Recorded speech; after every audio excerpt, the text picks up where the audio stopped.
to start recording. Oh, okay. Sorry. I don't know what's wrong with my webcam.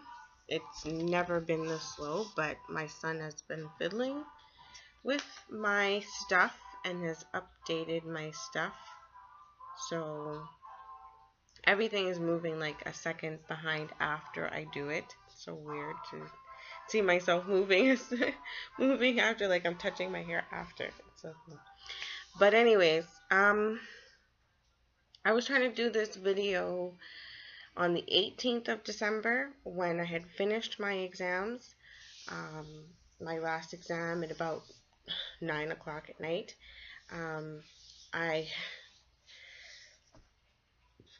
got a nice hefty $100 parking ticket because I'm a new driver and I'm not smart, and I parked in front of a fire hydrant. I'm like, oh, look at all this space here that I have to park. Wow. So as soon as I finished my exam, I saw that I had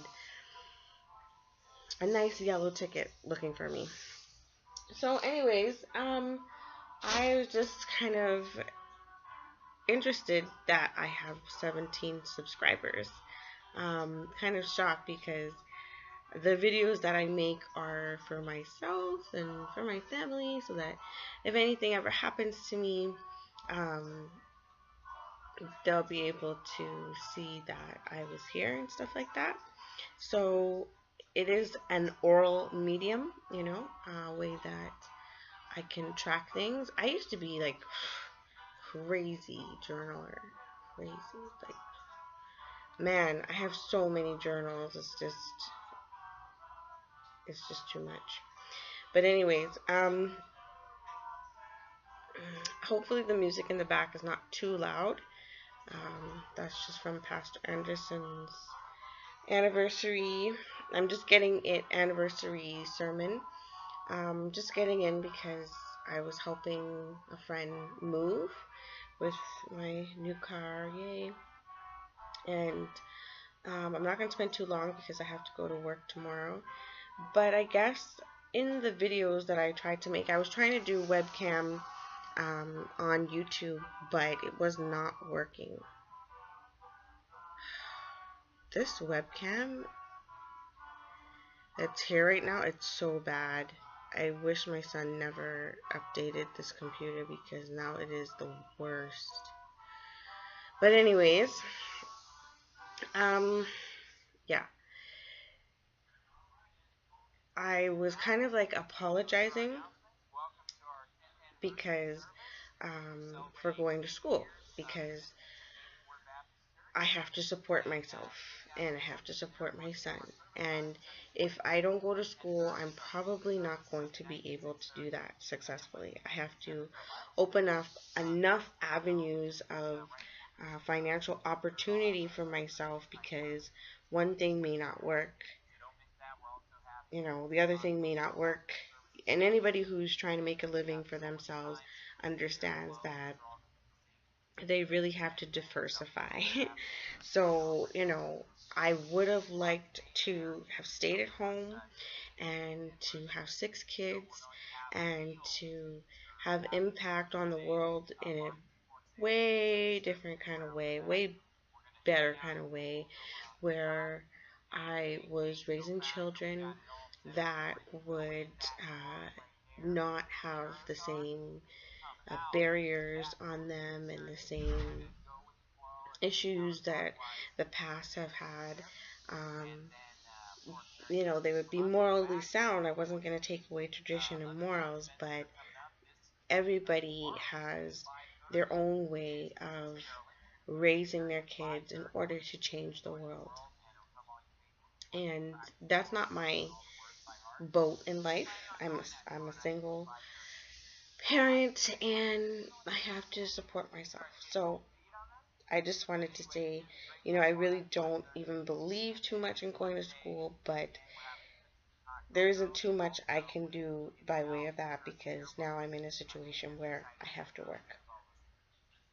So, anyways, so therefore I have to go to school. I have to educate myself so that I will be able to make a proper income and not end up in situations where I'm being cut because, or let go because I don't have enough education, or, this is a crummy job anyways, and so they don't really care whether they take people on or let people go. So, yeah, I'm in school. Forgive me.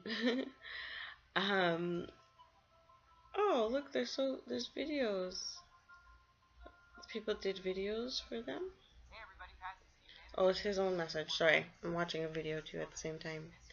Pastor Henderson's message. So, anyways, yeah, Andrew had a seizure last night. Yesterday at about 7 o'clock, and then actually about 9, 10 o'clock. Spent the whole night at the hospital until about 8 o'clock. I haven't slept since then. I came home at 8 o'clock in the morning, went straight to church. Then from church, I went to go I went to drop off some lady who has some kids, and then I went to go drop, what did I go to do? I went to go drop off, get my pictures, my holiday pictures, which I will show you in a minute. Um, and, yeah, and anyway, so I've been really busy today. So I didn't want to keep everybody. The main important thing is pray for me that I did well on my exams, and that my teacher will have some mercy on me, because I need the mercy of God in their marking. I need to get into the program that I'm trying to get into in order to make the kind of money, to be able to have the kind of money to support myself. And honestly, I was rusty. I was really rusty. I hadn't been there for a year.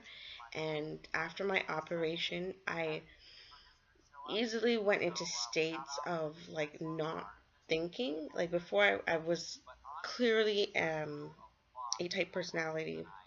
Work, work, work. I would never be able to sit down and do nothing. But ever since my operation, it's like I just have these moments where I could sit down for 3 days and just not do anything at all. And I've never experienced that before in my life. But I don't know if it's a meditative state or just wanting to stop, just wanting to be still, you know? And I guess for my operation, I don't know what it is. But anyways, that's the effect that I have noticed after my operation. And that is not conducive to going to school and working and raising child and trying to be the neighborhood mom and going to church and going back and forth to the hospital with Andrea. All of this was not conducive to going to school, so I need the help of prayer, and I need the help of God. You hear Pastor Henderson going on, eh? So, anyways, oh, see, look, I hear him. I'm gonna turn him down a little. Yeah, I'll just turn him off. So, anyways, that's it. Pray for me, please, that I get into my program. I think it is just wild that I have 17 subscribers. It must be the videos that I watch. The videos that I get are pretty, like my playlist, I guess. Those are the pretty interesting things. Um, but, if you watch my videos, God bless you. I think that that's pretty awesome. If you want me to subscribe to you, let me know, because I don't know how to mind reader. So, yeah, let me know. And that's about it. I'm driving now. which you probably already know. I'm going to paint. I got to get my tree up. I am not ready for Christmas at all. But the most important thing is for me to work right now because I haven't been working for about 2, 3 weeks because of school, because of my exams and handing in papers and stuff. So yeah. So yeah, that is my thing. I was dating somebody for a little minute. Um, after 5 years of not dating, and I don't know how to pick people. I guess the guy was a complete weirdo. I said, "Where do you want to go on a date?" And he said, "To an oxygen." After he thought about it, he's like, "Oh, you know what I really want to do?" Didn't want to do anything ever too much. But when he finally thought about it after 3, 4 days, he said he wanted to go to an oxygen bar. This is somebody I hardly know. If it's a girlfriend that you've had for a long time, sure, I would say go ahead, tell her this. But somebody you hardly know, this is just one. I'm just trying to give you an example to epitomize what kind of annoying situations that I went into this relationship with, this dating, before I finally just blew up on this person and said, they asked me if I had a cigarette. I said I don't smoke. And the conversation deteriorated from there. And I just pushed this person out of my life in a way that I've never pushed anybody out of my life before. And it felt good because I've never done it before. And I think God was just showing me, you don't gotta have everybody in your life. And I know I'm a loner. I'm like a big time loner. I have, my few friends that God has blessed me to be with. Usually blesses me with 1 or 2 people that I'll be with pretty much every day. But besides that, I won't have, and then there'll be kids, but besides that, I won't really have anybody in my life. So I kind of accept everybody because, um, I don't know. I don't know. Because there's such a drought of people in my life. So, but anyways, I like to see that I'm strong enough to say, I don't want this in my life. And that was that. We got pulled over in the car because he was, we're going somewhere, and he was on his phone, and then he began to continue to yell at me and try to teach me a lesson about something.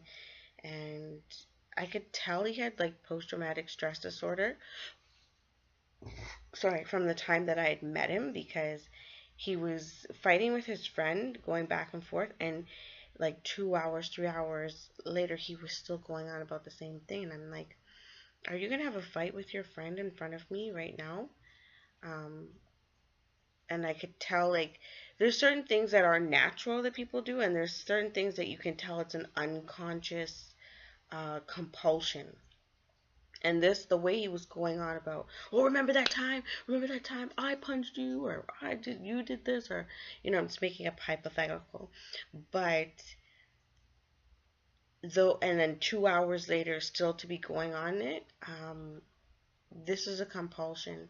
So I had mentioned that to him even before we really started talking, and I said, that is looking like a problem. And then once he did it to me, I'm not gonna reward him for that. It's definitely out of my life after that. So yeah. Anyways,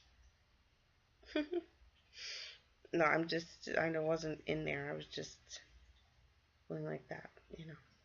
Anyways, I think that's a bad habit that I have, touching my nose when I'm on camera. I don't know why I do that. I don't do that really in real life. There's certain things that people just do when they're on camera, I think. And this video has been too long. Pray for me. I think you're beautiful, and I hope that you wake up tomorrow and just breathe the air and know that God loves you and He's going to take care of you and He's got your back. And you need to know that when God says something, it's going to be good. When He says throw your net on the other side, guess what? Just because He said something good is going to happen. You don't have to know exactly what it is. I know you've thrown your net over the side of the boat so many times already, and you've already tested this out, but you gotta have such an anticipation in your life about everything that God says. So have an anticipation that if you listen to God, something good is going to happen. He may be telling you to do something that isn't convenient for you, that you don't want to do. But you know what? And it doesn't even seem logical to you. But when you're in God's hands, you're in good hands. And once you can get that into your spirit and into your mind, you are going to soar. You are going to get it. So I haven't gotten it yet. There's times when I'm just like, do I really have to do this? Do I really want to do this? There's times when I question God, and there's times when I just don't do what I know I'm supposed to do. So anyways, and I'm not saying that I'm living in, super sins, but, I'm talking about the faults of the heart that that you deal with every day, that as a human being you cannot hide. You cannot hide those things. So, anyways, God bless you. Wake up tomorrow. Have a great day. I'm really tired. I wish I could be more cheery and lighten you up. What I want to say is not coming out the way that I want to say it because I am really tired. I have work tomorrow, so bye bye.